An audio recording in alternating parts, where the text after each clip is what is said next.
How to remove Pinterest followers. Let's not waste any more time and head right to it.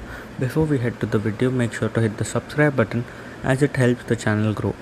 Now let's open Pinterest. Once you open Pinterest, I'll choose any account. For example, see, this account follows me.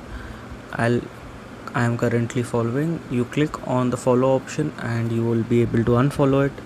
But if they are following you and you want to remove them from your following list, click on the top three dots, click on block and click on unblock.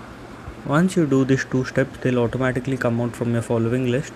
Once you block and unblock them, they'll come out from your following and followers. It will remove them completely from everything.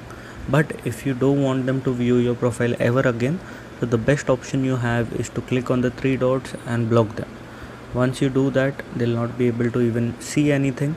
But if you just want to remove them from your following list, you can block and unblock them. So if this video helped, make sure to leave a like and don't forget to subscribe. Thanks for watching.